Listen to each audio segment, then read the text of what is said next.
शहर में क्राइम पर रोकथाम लगाने और यातायात को कंट्रोल में लाने के लिए अब कैथल शहर में तीसरी आंख से पुलिस जनता की सुरक्षा और सेवा करेगी। आज लघु सचिवालय के पुलिस अधीक्षक कार्यालय परिसर में एसपी मकसूद अहमद ने सीसीटीवी कंट्रोल रूम का उद्घाटन किया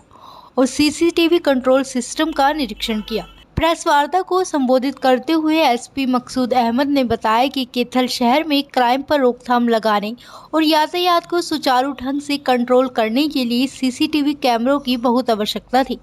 इसलिए पुलिस ने संस्थाओं के सहयोग से पहले चरण में शहर की 7 लोकेशन पर लगभग 5 लाख की लागत से 32 सीसीटीवी कैमरे लगाए हैं। देखिए, जैसे भी आपको पहले से पता था कि भाई कैथल में हमारे यहाँ पे सीसीटीवी के कैमरास की जो है कि एक सेंट्रलाइज कंट्रोल रूम और सेंट्रलाइज रूप से मॉनिटरिंग की कोई व्यवस्था नहीं थी। और जब मैंने यहाँ पे फरवरी में चार्ज संभाला था कैथल में, तब उस टाइम पे आप लोगों ने भी, मीडिया कर्मियों ने भी मेरे संज्ञान में बात डाली थी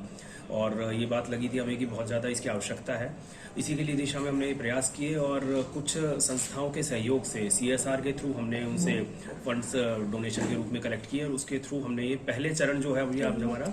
आज इसका हमने कंट्रोल रूम का जो है उद्घाटन किया है। जो हमारा पहला चरण था वो कंप्लीट हो गया है। पहले चरण में हमने 7 लोकेशन पर 32 कैमराज लगवाए हैं, जो कि बहुत हाई क्वालिटी के अच्छे कैमराज हैं और जिनका कि भाई रिमोट कंट्रोल ऑपरेटेड है, यहाँ से भी उनको ऑपरेट कर सकते हैं। उनका मोबाइल पे भी हमारे पास में लाइव व्यू आता है। साथ ही साथ हमने यहाँ पे कंट्रोल रूम की स्थापना की है, जिसमें कि मुलाजिम हमारे जो है 24 घंटे उसकी मॉनिटरिंग करेंगे और उसकी जो भी है जिस क्राइम की रोकथाम के लिए भी इसका इसको यूज़ किया जाएगा। साथ ही साथ यातायात प्रबंधन के लिए इसके थ्रू हम चालानी भी करेंगे। जैसे ही हमने यहाँ कंट्रोल रूम बनाया है तो उसकी 24 घंटे मॉनिटरिंग होगी और उसके थ्रू समय समय पर जो भी यातायात के नियमों का कोई अवहेलना करता है तो उनके लिए हम इसमें चालानी इसके थ्रू फिर उनको पोस्टल चालान के थ्रू भेजे जाएंगे उनके। तो सर इसमें कोई जैसे ये मोशन कंट्रोल सेंसर बेस्ड है, जिसमें कि जो भी कहीं अगर मूवमेंट होता है तो उसको ये डिटेक्ट करके उसका यहाँ पे अलार्म डिटेक्ट उसका होकर के यहाँ पे अलार्म बजेगा कंट्रोल रूम में। और जो कि हमारे यहाँ 24/7 हमने यहाँ पे मॉनिटरिंग सिस्टम बनाया है, जो मुलाजिमों की ड्यूटी रहेगी वो उसका जैसे अलर्ट आएगा तो उसको फिर मॉनिटर करेंगे, देखेंगे और उसके साथ ही फिर हमें सूचित करेंगे और साथ ही मौके पर तुरंत जो भी पुलिस सहायता उपलब्ध करानी होगी उसके लिए प्रबंध किए जाएंगे। तो अभी हमने पहले चरण में 7 लोकेशन जो है, जिसमें कि 5 हमारे जो जहाँ पे पुलिस नाके लगे हुए हैं और महत्वपूर्ण चौक हैं जो कि एंट्री एग्जिट पॉइंट्स कवर करते हैं शहर के, वो लिए हैं। और साथ ही साथ हमने मिनी सेक्रेटरीट को भी कवर किया है कि मिनी सेक्रेटरीट पे भी जैसा एक बात देखने में आई थी कि पहले धरने प्रदर्शन वगैरह जो लोग करते हैं, ज्ञापन देने आते हैं, तो उसमें कुछ उपद्रवी आ जाते हैं और जो उपद्रवी आकर के फिर बैरिकेड तोड़ने का और पुलिस के साथ भी हाथापाई करते हैं, तो उनकी भी मॉनिटरिंग हम इसके थ्रू करेंगे। आगे जब अगर कोई प्रदर्शन करने आएगा और पुलिस के साथ अगर कोई वारदात होगी तो उनकी आइट से पहचान हो सके और उनके खिलाफ उचित कार्रवाई हो सके।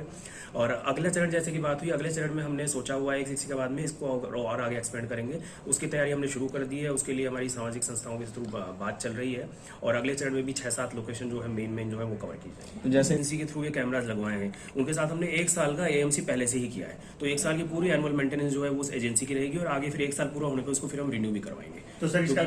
जो भी होते हैं कि अगर मान लो ट्रिपल राइडिंग कोई कर रहा है, विदाउट हेलमेट कर रहा है, विदाउट सीट बेल्ट कर रहा है, तो उसमें क्योंकि इसके आपने जैसे देखा क्वालिटी बहुत अच्छी है, हम उसमें ये भी देख सकते हैं जूम करके कि कार के अंदर किसी ने सीट बेल्ट लगा रखी नहीं लगाई, तो विदाउट सीट बेल्ट के, विदाउट हेलमेट के, ट्रिपल राइडिंग के और जो भी चालानी होते हैं वो उसमें समय समय पर करते रहेंगे। डेटा जो है यहाँ पे जो सेंट्रलाइज कंट्रोल रूम बनाया गया है उसमें पूरी तरह से 30 दिन की स्टोरेज रहेगी और साथ ही साथ मोबाइल के ऊपर 15 दिन की स्टोरेज हमारे पास अवेलेबल रहेगी। मोबाइल के थ्रू मैं और जो हमारे सिक्योरिटी इंचार्ज हैं उनका काफ़ी अच्छा इसमें योगदान रहा है। रमेश जी ने बहुत अच्छा इसमें पूरा प्रोजेक्ट को जो इंस्टॉल करवाने में और उनका इम्प्लीमेंटेशन जो किया है उसमें उनका बहुत योगदान रहा है, तो उनके पास भी इसका कंट्रोल रहेगा और मेरे पास भी इसका कंट्रोल रहेगा। 7 लोकेशन पे इसकी लागत 5 लाख। 7 लोकेशन जो है हमारी वो है हमारी जो है 5 नाके हैं, जिसमें कि जींद बाईपास नाका है, सीवन बाईपास नाका है, अम्बाला बाईपास नाका है, करनाल बाईपास नाका है, उसके अलावा पेहवा चौक, भगत सिंह चौक और मिनी सेक्रेटरीट।